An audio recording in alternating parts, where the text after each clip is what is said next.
Welcome, it's nice to see you again. Let's take a look at the Soulrend Trickster build. In patch 3.19 Soulrend received a massive buff for its damage while Trickster got a complete rework. Soulrend is a projectile skill that pierces through all enemies, applying dot effect in an area around enemies. Bane's skill not only applies dot but also all linked curses in a single cast. In addition to the massive damage dealt by Chaos, this build has incredible defenses, access to 3 different ways to slow down enemies, and recovers huge amounts of energy shield after each kill. It's also a great build to start with, as it doesn't require expensive uniques to clear maps.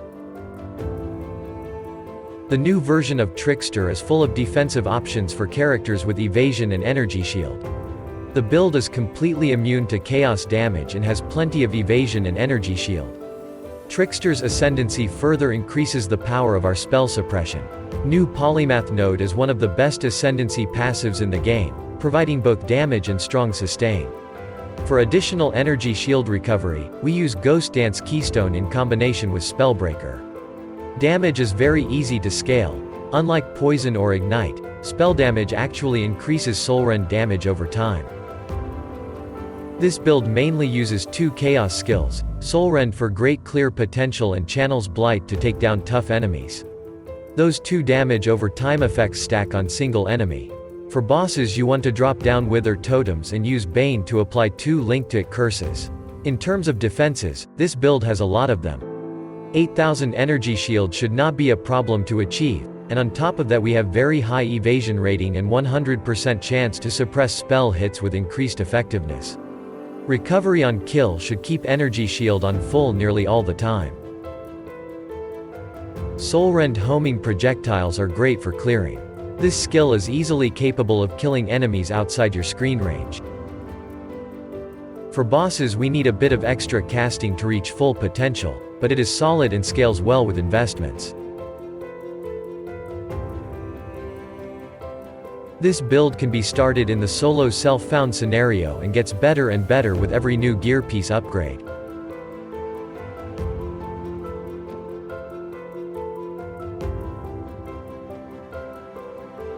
All through this builds doesn't require any unique item to work. There are few of them that are simply very good and hard to beat by rare item at similar price range. In case of the skin of the Lords and Watcher Eye, they are meant to be endgame items and will be very expensive, especially in early days of the new league. The life and armor aspects grant you nothing, but it's still one of the best helmet. It provides you with a lot of energy shield and spell damage from Transfiguration of Soul, which increases the damage of spells by 30% of your increase to energy shield. Cane of Unraveling. Although we prefer using wands with a shield, this staff can help you greatly in early maps before fully committing to Chaos Inoculation.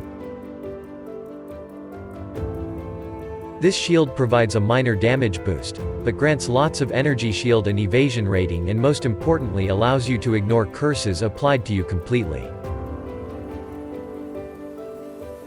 The reasons for it being the best armor are increased global defenses, that means our energy shield and evasion, and +2 to level of socketed gems. It includes Empower support for total of +4 levels for our Soulrend gem. You need the rest of your gear to be good to make use of global defenses. Allelopathy. Until you get good pair of rare gloves you can use this unique as a cheap and solid replacement that comes with level 22 Blight skill. Sources of Chaos gem levels do not affect this Blight skill, that's why it eventually gets outscaled by rare gloves. It is one of the best low-budget energy shield belts available in the game. If you get your elemental resistances and attributes from other sources, it can be used for a long time before having to upgrade it. Watcher's Eye is a very strong jewel for any build that uses auras. In this case, the best offensive option is damage over time multiplier while affected by malevolence. Be aware this can be very expensive. Unlike life-based builds that gain life with every level, you need to get all your evasion and energy shield from your gear and auras. A good base is a must, and you need a bit of spell suppression chance to reach a 100% cap. You must also get at least 75% of all elemental resistances and meet gem attribute requirements. For damage, additional Chaos Gem levels or relevant damage over time multipliers are the best to get, preferably both of them. The basic energy shield, evasion rating, and some elemental resistances is a good enough option. Basic Eldritch influences offer some mana reservation efficiency and maximum resistances to a single element. It can be expensive if you aim for 2 global gem level or damage over time multipliers modifiers, but that's the best way to increase your damage. Increase to chaos or spell damage is also important. Try to achieve as much energy shield and evasion rating as you can. On top of that, you should get more elemental resistances and chance to suppress spell damage here. You can also get an additional chaos skill gem level here. To fully utilize Trickster Ascendancy, you need high evasion and energy shield here. Also, it is the biggest source of spell suppression chance. Seek energy shield, evasion rating, movement speed, and elemental resistances. It is also a great source of onslaught for smoother mapping. By using Essence of Delirium on your gloves, you can obtain a special modifier that serves as the 5th link for Blight for your single target damage. Use Sorcerer Gloves as a base for higher energy shield potential. It's a great opportunity to get lacking attributes. Get more energy shield and elemental resistances too. Crystal Belt offers the best energy shield base but requires level 79 to wear. Amulet can offer many great modifiers, mostly for damage but some for energy shield as well. Because of that, it can be pretty expensive, but usually, it is worth the investments. They can remove a lot of strain from the rest of your gear. They should grant a big amount of attributes, add energy shield, and cap your elemental resistances. Iolite rings are good as they grant you increased chaos damage. With 2 large cluster jewels, you will have a lot of jewel sockets. Use them mostly for rare jewels with energy shield and some damage modifiers. On your large cluster jewels you can get various notables with a lot of chaos damage increases, or particularly arcane heroism on a spell damage cluster jewel notable which greatly boosts your arcane surge buff for more damage and mana regeneration. Witchfire Brew is a great utility for a smooth playstyle. It applies Despair Curse to all enemies around you in a similar fashion to Blasphemy support, while also blinding them with Smoke Cloud on use. Using a unique flask in this build is fully optional and can be skipped for the sake of regular magic utility flasks. Since you can't use life flasks, all magic ones should be focused on utility. It is recommended to use Jade Flask for extra evasion rating, Sulfur Flask for damage, Quartz Flask to get phasing effect, and Quicksilver Flask for increased mobility.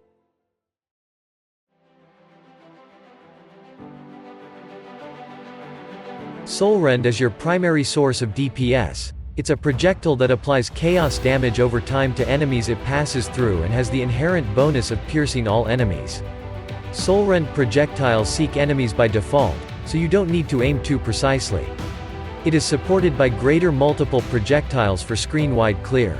Except for Arcane Surge, all of the damage support gems have their awakened version available. Blight is used mainly in single-target situations. Continuously channeling this skill applies layers of damage over time effect, stacking up to 15 on the regular version. Vol version of this skill allows short burst of damage but is limited by its soul's use.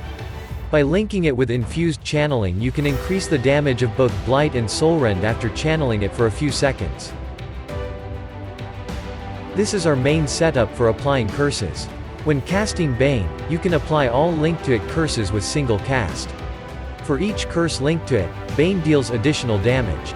The amount of damage is not that big, but it still adds up for total damage we can deal. Despair makes enemy take more damage from all our damage over time effects and lowers their chaos resistance for further damage boost. Temporal Chains lowers enemy action speed, making their movement and attacks slower. As last link we use Controlled Destruction, but you can sock it in another curse if you get source of increasing curse limit.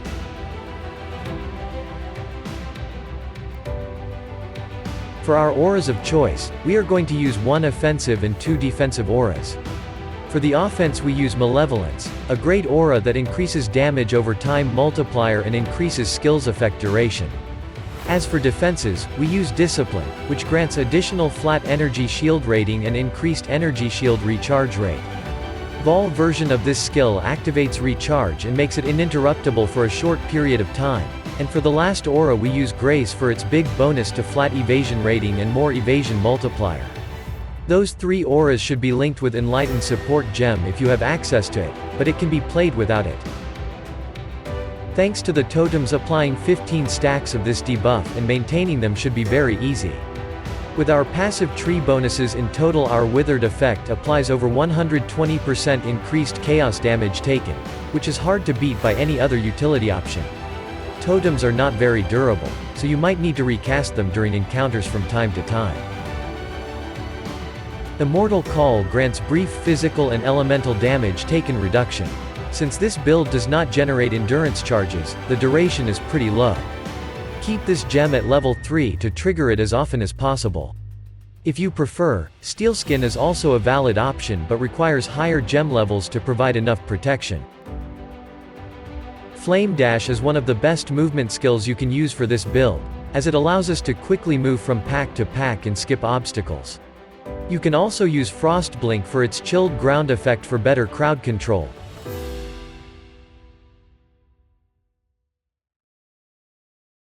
For our Bandits quest, we are going to help Aramir and kill all of the bandits for the 2 extra passive skill points. For Pantheon's major god, it's best to use Soul of the Brine King because stun and freeze mechanics are based on your maximum life, which is as low as 1 since you are using Chaos Inoculation. For minor god, it is best to use Soul of Ralakesh so most bleeds can be ignored without the necessity to remove them with a flask.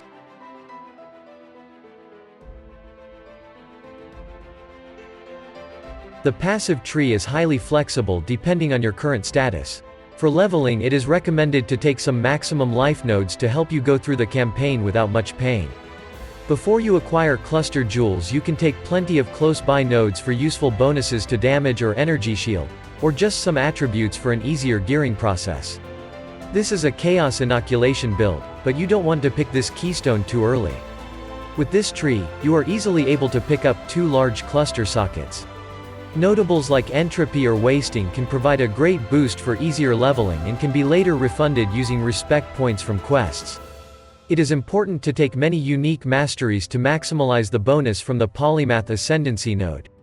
Take Inveterate for spell suppression and its effectiveness, Charisma, Leadership, and Influence for mana reservation, Artropy, Heart of Darkness and Corruption for actual chaos damage passives. Allocating Whispers of Doom allows us for 1 additional curse on the enemy. The rest of the points are focused on increasing energy shield and evasion rating.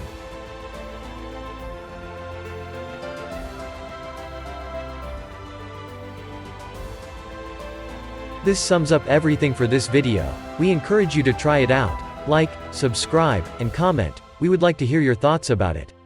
Stay safe and see you in the next one.